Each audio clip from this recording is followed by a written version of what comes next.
Hey everyone, welcome back to another Godzilla Battle Line video, and today I am giving my early-ish thoughts on Unit 1. I think I've had a decent enough time to mull it over, and for just the video's sake, this is not going to be including her as a leader.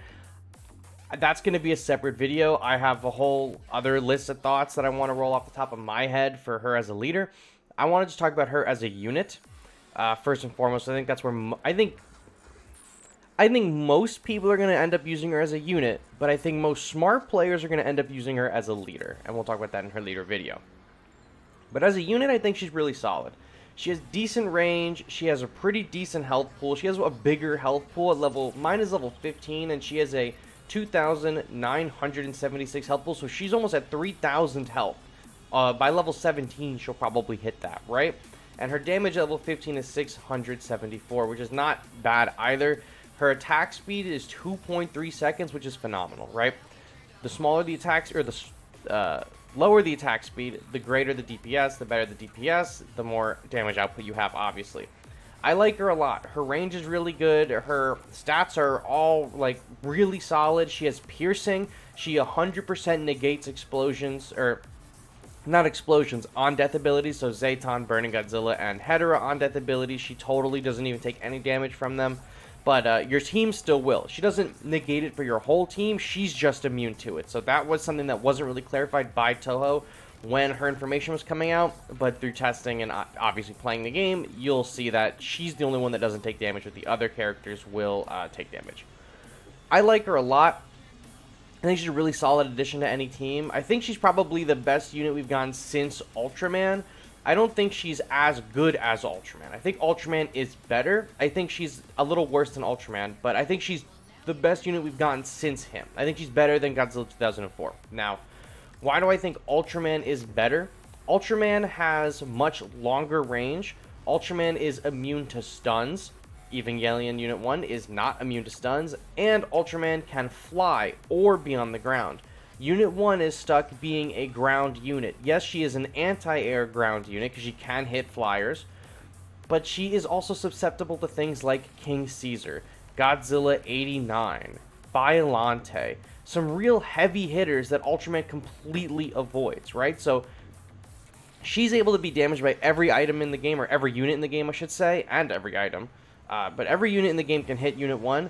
Not every unit can hit Ultraman when he's flying, but Ultraman can land on the ground, and then he can be hit by everything. But ideally, you want him to be in the air, and you can manipulate how he plays and stuff like that to make him stay in the air for longer, right? You just gotta know where to place him and when to place him. But Unit 1 would be on the same tier as Ultraman if, like, maybe flyers didn't hit her for whatever reason. If she also had half of the population of the game unable to hit her, she would also be really good. But that's why I think Ultraman is a little bit better, and I'm not saying that Eva Unit 1 is bad, right? Eva Unit 1 is a phenomenal unit.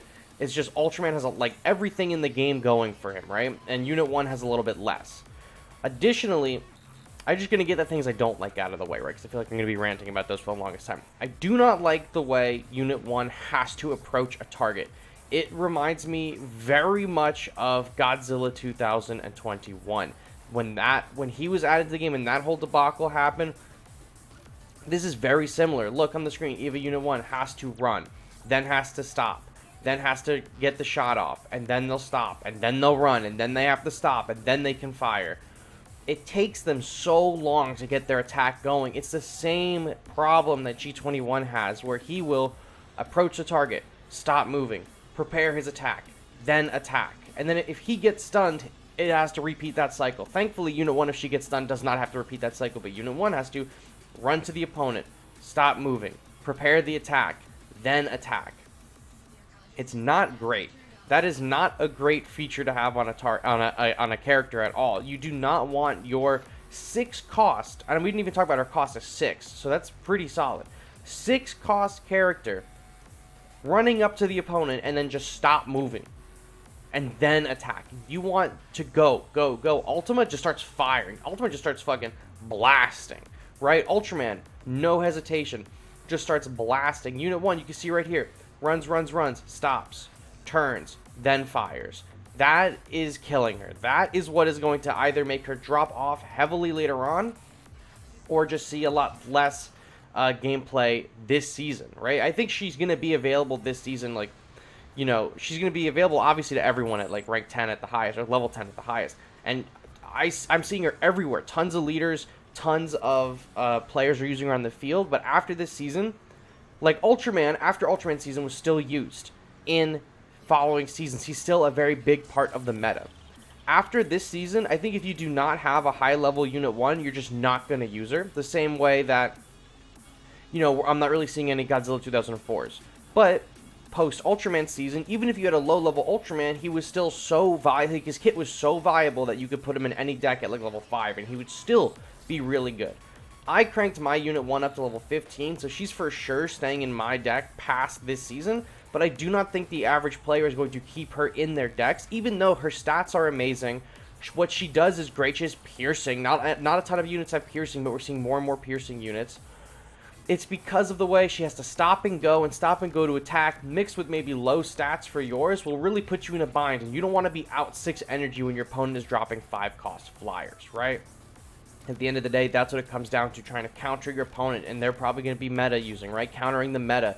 Unit 1 can counter the meta if she's in a team fight. She's not going to obviously do it solo with the stop and go. But if she's in a team and, you know, you don't have to worry about the enemy dogpiling on a Unit 1 because she has to stop and go.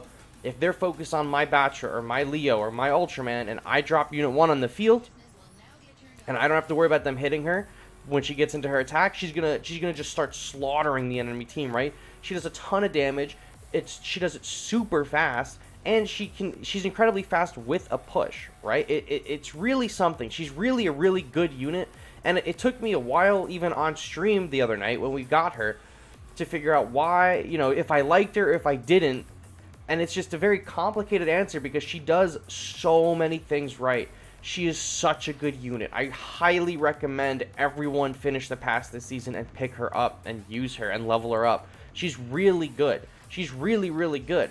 It's just she's 6 cost, which is 1 more than Ultraman. Ultraman's already better than her. She's a 6 cost, right? And it's the stop and go. That's it. The stop and if they change the stop and go, if they made it more smooth of a transition so that she could just, as soon as she stops running, she begins firing, that would be perfect. But instead she has to run and stop and run and stop, and sometimes it's going to mess up a push. Like she'll run up to something, detect something, stop, and the rest of your units are going to go and she's going to get left behind. It's really like hit or miss, and depending on what fights you're in, or like see how, so look at on the screen, the Batcher went so far ahead, and it took Eva-01, you know, she has to prep the launch, then run, then stop, and then attack. Like it's really hard to keep her with the push because of this stop and go. That is a major, major downside to her that needs to be changed. It either needs to be a lot smoother of a transition, it needs to just go completely, or she needs to just run and just straight into firing. She just needs to, as soon as she stops moving, just start blasting. Because this stopping to adjust herself and then blast is going to make her drop off extremely heavily later on in the arena meta. I think she's an incredibly good unit. She could be one of the best units if she didn't have to stop and go. It's the same thing for G21. G21 could be a phenomenal unit, one of the best units. He is a really good unit. It's just hard to use him because he has to stop, lock on, fire, stop, lock on, fire. If he gets stunned, it resets him. It's the same, it's all the same problems that G21 has that makes him not really a viable option to run, is the same things that make Unit 1 not a viable option to run. Do I recommend running her this season? Of course. She's rentable at level 10. When this video goes live, it'll be right at the beginning of her debut season, so she'll be rentable at level 10. I like her a lot.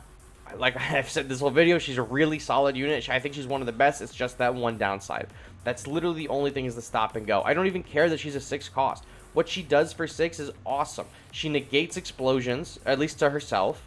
She has incredible like range. She has like decent range, but like not like, she's not have super X level range. She's like closer to Ultraman range, a little bit shorter than Ultraman, which is great. She has piercing. She can rush up with your like your push. Like she's good. I'm 90% sure she doesn't get slowed in the water either. So that's also a plus, especially when she's running. When she's doing the rush, I don't think she gets slowed in the water. At least I haven't noticed it. she's a lot of really good things going for her. Like, she's an incredible piece for, like, a support. Like, you throw her in the deck to head up on your push and just be just full support. Really solid. Really solid piece. I like her a lot. It's just the stop and go, because you can see on the screen, when she gets firing, she doesn't stop. She puts out a ton of damage. It's just getting the damage to proc before your enemy gets the jump on her is the main problem I'm seeing with her. But that's what I got for you guys today. I really like her, moral of the story. I think she's a great unit. I think with one minor tweak, she would be like an S plus unit. She's on Ultraman's level. She's just a little worse than Ultraman, but Ultraman, it's hard to beat him. So that's what I got for you guys today. Thank you all so much for watching. I hope you enjoyed this one, and I will catch you on the next video. Bye-bye.